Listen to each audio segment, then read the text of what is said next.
Get ready to get in the game. Stretch, strengthen, live, and thrive. You can be a winning athlete in the game of life. It's the Peel Appeal with author and corrective exercise specialist Matt Heel. Hey, this is Matt Peel with the Peel Appeal podcast. How are you? What's happening for you out there today? I hope you're having an absolutely stellar, amazing day. I don't even use that word stellar too much, but I did today. Why? Because you're listening, because you're stellar.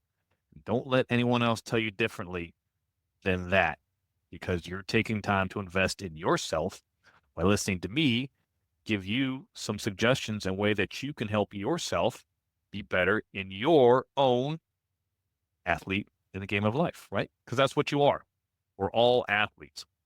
And today, we're going to talk about that a little bit more with something you probably didn't think about in the past and how these things operate within you.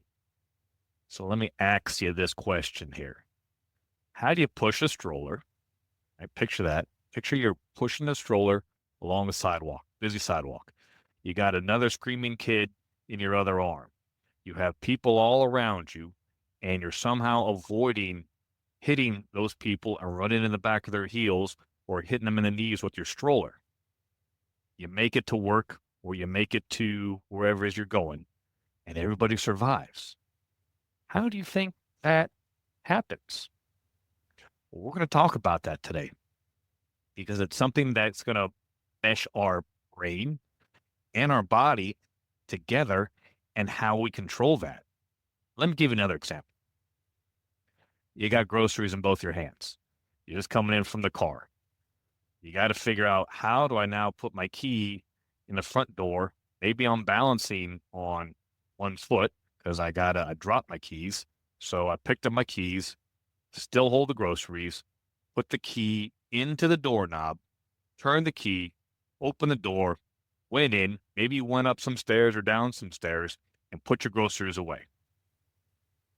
You never thought about it, but that's pretty impressive, right? So that's something called advanced motor control. It requires your brain, it requires your body moving in what we call different planes of motion, moving maybe different directions at the same time while trying to stabilize yourself, coordinate yourself, maybe use some agility. You got to step over the dog or step over some toys as you're bringing in those groceries or step over something on the street as you're pushing that stroller. So it's a lot of things that athletes use when they're on their field of play or on their court. They're stopping, they're jumping, they're having to contort their bodies in the air or in space, looking in one direction while they're running in a different one. All those things require your neural pathways to align and send the right signals out through your spinal cord to your periphery nervous system so they all work together. So when you work these things, like it incorporates your strength, like I said, coordination, your balance, stabilization, maybe a little bit of agility, all together. And you can do these in conjunction without having a complete physical breakdown.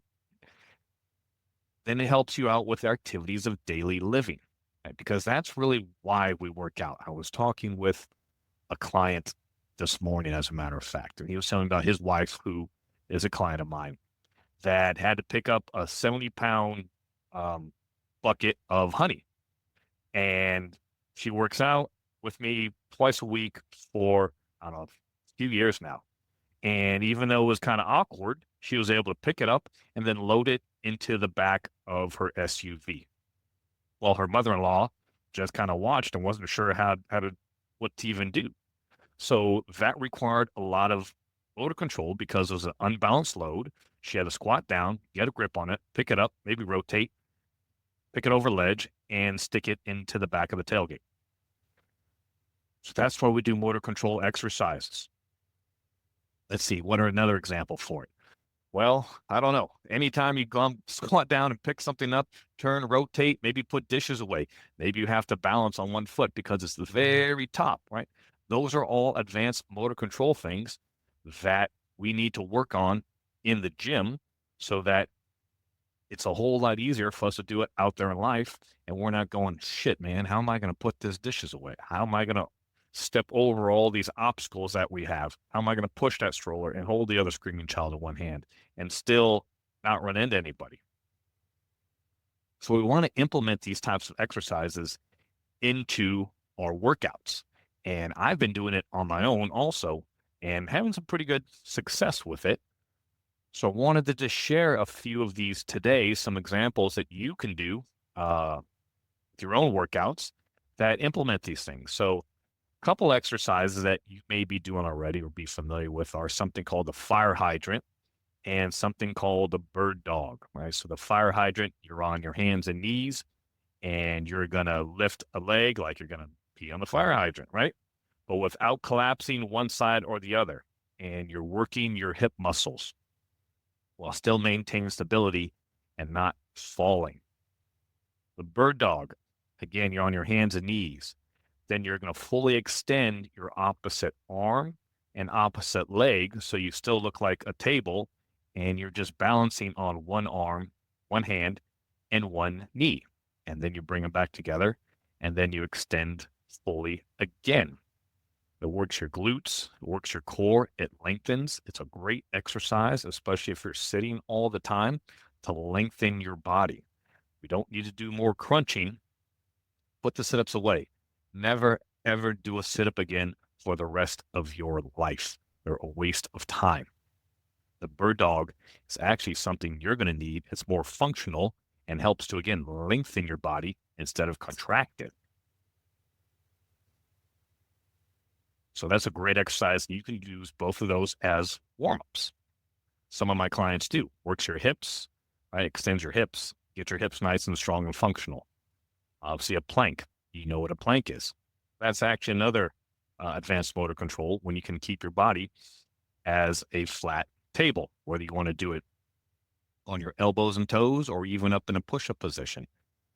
Contracting your abdominals, your lower back, your glutes, everything together requires a lot of muscle, a lot of stability, a lot of balance, and yes, coordination. If you're good with that, let's kick it up a notch, shall we? So you know what a stability ball is, or you might have heard it called a Swiss ball, or if you gym, you see these big blue, typically they're blue, a big blue, like soft ball, maybe by the stretching area. Right? What the hell do you do with that? How about you try this? How about you do a plank with it? Yeah. You can put your elbows on it and try and stabilize yourself and balance yourself that way. Or hell, try it the other way. Put your feet on it. Like lock it between your toes and your shins and be on your forearms. Try it that way. If you reverse it back to where you're on your toes on the ground and on the ball with your forearms, then try to lift one leg up at a time and hold that for 10, 15 seconds, right? Put it down, try and lift another leg. Same thing. All these different types of progression require different levels of stability, different levels of coordination.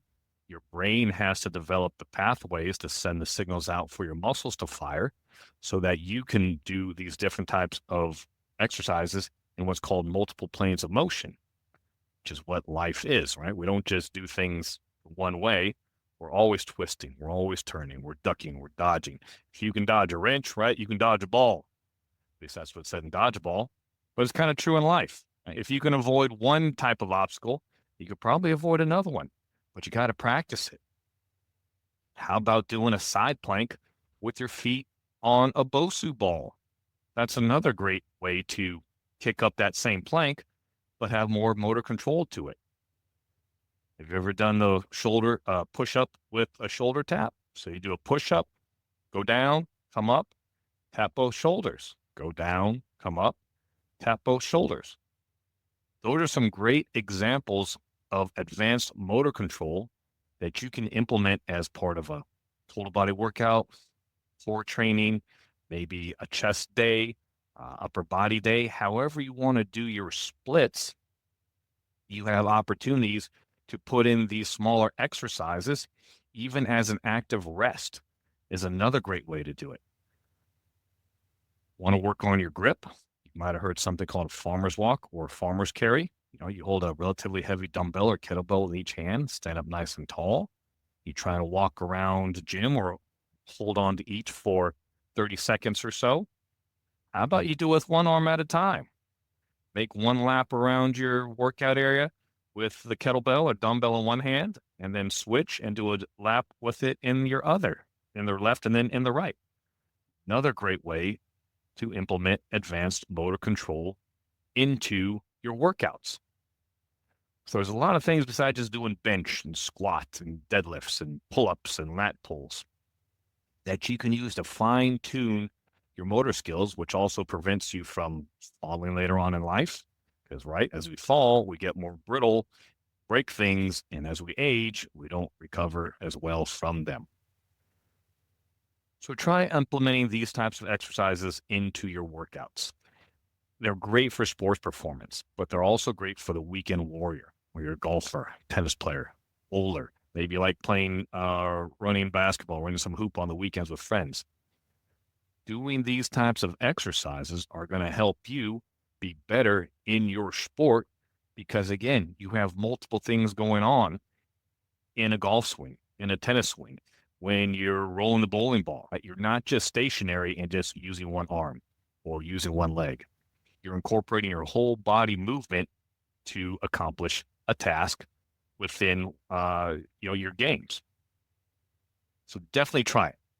If you're over 40, really essential that you do these motor skills to help keep your body and brain functional and working together because your physical health is related to your mental health.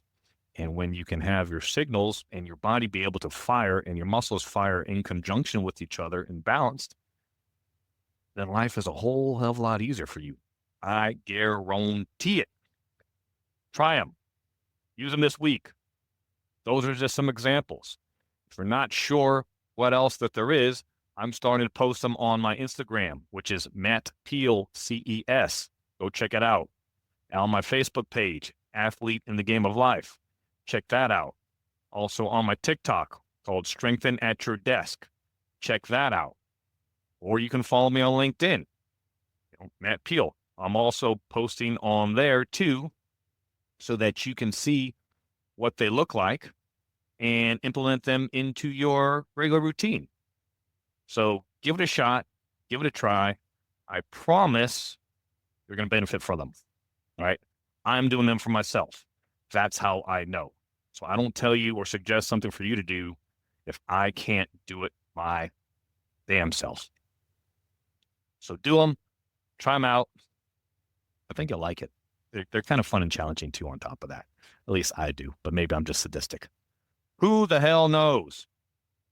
So anyways, until next time, wherever you're at in this world, get your advanced motor skill training going. Doesn't matter what language you speak, if you're male or female, do them. I promise you, you'll love it. Until next time, this is Matt Peel with the Peel Appeal Podcast. I will talk to you later.